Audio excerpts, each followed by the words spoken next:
सर्वमंगल मंगले शिवे स्वासादिके शरणाय त्र्यंबके गौरी नारायणी नमस्तुते। या देवी सर्वभूतेषु शक्तिरूपेण संस्था नमस्तस्यै नमस्तस्यै नमस्तस्यै नमो नमः। सातवां अध्याय दुर्गा सप्तशती का सातवां अध्याय। ऋषि बोले, तब आज्ञा पाते ही चंड मुंड आदि दैत्य आयुधों से सुसज्जित होकर चतुरंगिनी सेना के साथ चल पड़े। वहां पहुंचकर उन्होंने देखा कि हिमालय की ऊंची स्वर्ण की चोटी पर सिंह पर देवी बैठी है और मंद मंद हंस रही है। इस प्रकार उसे देखकर पकड़ने की चेष्टा करने लगे। किसी ने धनुष चढ़ा लिया, किसी ने तलवार संभाल ली एवं कितने एक देवी जी के पास पहुंच गए। तब अंबिका जी ने उन पर शत्रुओं के प्रति क्रोध में आ गई। उस समय क्रोध का पारा भयानक गर्जना करती हुए काली भी अट्टहास करने लगी। हूँ करती हुई बहुत बड़ी तलवार लिए हुए देवी चंड कूद पड़ी। उसे बालों से पकड़कर उसी तलवार से झट चंड का सिर काट दिया। तब चंड को इस प्रकार मारा गया देखकर मुंड देवी की ओर दौड़ा। कुपिता काली ने तलवार से मारकर पृथ्वी पर मुंड को गिरा दिया। तब महाबली मुंड को मारा हुआ देखकर और सेना का नाश भी देखकर बची खुची सेना भयभीत होकर इधर उधर भाग गई। अतः काली जी ने चंड तथा मुंड के सिर हाथ में ले लिए। फिर भयानक अट्टहास करती हुई चंडिका के पास पहुंचकर बोली, मैं यह चंड और मुंड नामी महापशु आपकी भेंट चढ़ा दिए। अब तो युद्ध में शुंभ निशुंभ का आप स्वयं वध करना। ऋषि बोले, अपने सम्मुख लाए गए चंड मुंड महाअसुरों को देखकर कल्याणी ने चंडिके काली से ललित वचन सुन बोली, हे देवी कालिके, तीनों में चामुंड नाम से तुम्हारी ख्याति होगी। आठवां अध्याय प्रारंभ।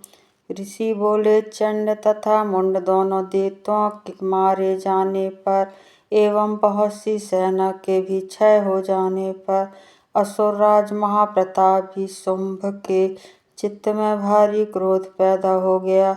उसने सभी दैत्यों की सेना को युद्ध के लिए आज्ञा दे दी। उसने कहा, आज उदयुक्त नामक 86 सेनापति अपनी सारी सेना को लेकर चले। काम्बु नामक 84 सेनापति अपनी सेना के साथ युद्ध के लिए निकले और मेरी आज्ञा से 50 करोड़ वीर कुल के असुर तथा 100 धूम्रकुल के सेनापति सेनाओं के साथ कूच कर दें और फिर मेरी आज्ञा से कालिका मौर्य दोहद काली के सभी असुर तैयार होकर शीघ्र प्रस्थान करें। भयंकर शासन करने वाले असुरराज शुंभ ने इस प्रकार आज्ञा देकर स्वयं भी बहुत सी सेनाओं के साथ प्रस्थान कर दिया। जब चंडिका ने देखा कि अब असुर भयानक सेना साथ लेकर निशुंभ आ रहा है, तब तो माता ने अपनी हुंकार करके आंखें लाल लाल करके निशुंभ का सामना करने के लिए तैयार हो गई। हे राजन, उस समय सिंह ने भी बड़ी भारी गर्जना की। फिर अंबिका जी ने घंटा बजाकर उस गर्जना को और भी बढ़ा दिया। उस शब्द को सुनकर दैत्य सेनाओं ने चारों ओर से आकर देवी सिंह और काली को क्रोध के साथ घेर लिया। इसी अवसर के मध्य में, हे राजन, दैत्यों के नाश के लिए तथा दैत्यों की वृद्धि के लिए अत्यंत बल एवं पराक्रम से प्रसन्न होकर ब्रह्मा विष्णु शिव कार्तिक स्वामी इंद्र आदि देवों की शक्तियों उन्हीं के शरीर से निकलकर उन्हीं उन्हीं रूपों से चंडिका के पास आई।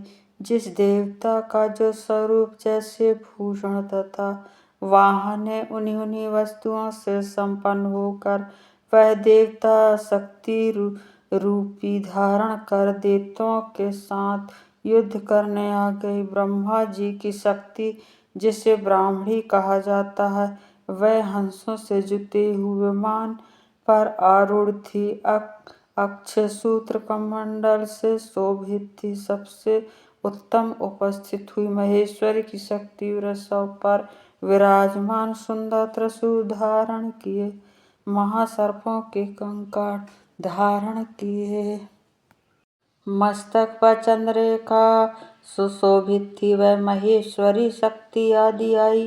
कार्तिक स्वामी की शक्ति हाथ में शक्ति लिए मोर पर आरूढ़ गुरूपिणी कौमरी अंबिका शक्ति देवताओं से युद्ध करने आई। वैसे ही विष्णु की शक्ति गरुड़ पर सवार होकर शंख चक्र गदा सारंग एवं संग हाथ में लाए वह वैष्णवी शक्ति आ गई। यज्ञ वाराह कवचित रूप धारण करने वाले विष्णु की वाराह शक्ति वैसा ही शरीर धारण करके आई। नृसिंह जी के समान शरीर को धारण किए, गर्दन के बालों को फटकारने से आकाश के तारों को बिखेरती हुई नारसिंह शक्ति वहीं आ पहुंची। इंद्र की शक्ति इंद्र के समान रूप वाले 1000 नेत्र धारण किए वज्र हाथ में लेकर ऐरावत गजराज पर आरूढ़ होकर वहां आ गए। तब उन देव शक्तियों से घिरे हुए शंकर जी ने चंडिका से कहा, मेरी प्रसन्नता के लिए शीघ्र से शीघ्र इन असुरों का संहार करो। तब देवी के शरीर से अत्यंत भयानक सैकड़ों गीदड़ियों की भांति हूँ हूँ करती हुई बड़ी चंडिका की शक्ति प्रकट हो गई। तब उस अपराजिता देवी ने धुएं जैसी जटा वाले शिव से कहा, भगवान आप दूत बनकर शुंभ निशुंभ के पास जावें। वहां जाकर उन महाअभिमानी शुंभ निशुंभ दानवों को तथा युद्ध में आए हुए दूसरे दानवों को भी कहें कि हे दानवों, यदि तुम लोग जीना चाहते हो तो त्रिलोकी का राज्य इंद्र प्राप्त करे, सभी देवता यज्ञ भाग पाएं और तुम लोग पाताल में चले जाओ। यदि तुम्हें कुछ बल का अभिमान हो और युद्ध की अभिलाषा हो तो आ जाओ, तुम्हारे मांस से यह मेरी गीदड़ियां तृप्त हो जाएं।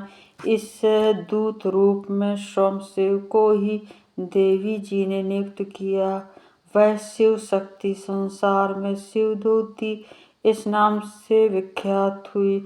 जबकि शिव द्वारा कथित देवी जी के वचन सुन महाअसुरों ने सुने तो बड़े क्रोध में आ गए और जहाँ कात्यायनी देवी स्थित थी उस ओर बढ़ने लगे। वह कुपित होकर उन देव शत्रुओं ने बाण शक्ति आदि आयुधों से देवी जी पर पहले वर्षा करना आरंभ कर दिया। अब टंकार करके धनुष द्वारा पहने पहने बाण छोड़कर देवी जी ने खेल ही खेल में उसके फेंके हुए बाण शूल आदि शक्ति पर सुशस्त्रों को काट डाला। फिर काली भी उनके सामने होकर शत्रुओं को शूल के प्रहारों से चीरती फाड़ती खटांग से कुचली मारती विचरण करने लगी। इधर ब्राह्मणी शक्ति भी जिस ओर दौड़ती उसी ओर अपने कमंडल कर जल छिड़क देती, जिससे शत्रुओं का पराक्रम एवं तेज नष्ट होता जा रहा था। महेश्वरी शक्ति ने त्रिशूल द्वारा, वैष्णवी शक्ति ने चक्र द्वारा, कौमारी शक्ति ने शक्ति द्वारा उन देवताओं का क्षय करना आरंभ कर दिया। इंद्री शक्ति के वज्र गिराने से सैकड़ों दैत्य दानव विदीर्ण होकर रुधिर के पनाले बहाते हुए पृथ्वी पर गिरने लगे। वाराही शक्ति ने तो कुछ को तुंड प्रहार से मार गिराया। कितने दैत्यों की छातियाँ अपनी दाढ़ों के अग्रभाग से चीर डाली। वाराह मूर्ति ने चक्र द्वारा बहुत से दैत्य चीर फाड़ डाले। कितने महान दैत्यों को नरसिंह शक्ति अपने नाखूनों से विदीर्ण करके खा। कितने दैत्य शिवदूती के कठोर अट्टहास से भयभीत होकर पृथ्वी पर गिरते गए, फिर उन्हें वह खाती गई। इस प्रकार माता के अत्यंत कुपित होकर अनेकों उपायों द्वारा बड़े बड़े दैत्यों को मारते हुए मातृगण को देखकर दैत्य शत्रुओं के सैनिक भागने लग गए। उन दैत्यों को मातृगण से पीड़ित होकर भागता हुआ देखकर क्रुद्ध हुआ महासुर रक्त बीज युद्ध करने के लिए आ गया। रक्त बीज के वज्रमय शरीर से एक भी रुधिर बिंदु जब पृथ्वी पर गिरती, तब उसी के समान बलवान दूसरा असुर पैदा हो जाता। उस महाअसुर ने आकर इंद्र शक्ति के साथ युद्ध किया। तब इंद्र शक्ति ने अपने वज्र के द्वारा रक्त बीज की ताड़ना की। वज्र के लगते ही उसके शरीर से बहुत सा रुधिर बहने लगा। रुधिर की एक एक बूंद से बहुत से योद्धा पैदा हो गए, जिनका रूप पराक्रम रक्त बीज के समान था। जितनी भी रक्त की बूंदें शरीर से गिरी, उनके उतने ही उसके सादृश्य बलवीर पराक्रमी पुरुष उत्पन्न हो गए। वे रक्त से उत्पन्न हुए पुरुष भी अत्यंत भयानक अस्त्र शस्त्रों से सुसज्जित मातृगणों के साथ लड़ने लगे। फिर इंद्र ने वज्र से उसका सिर छत विछत कर दिया, उससे रुधिर वह उठा। तब हजारों पुरुष वह रुधिर से पैदा हो गए।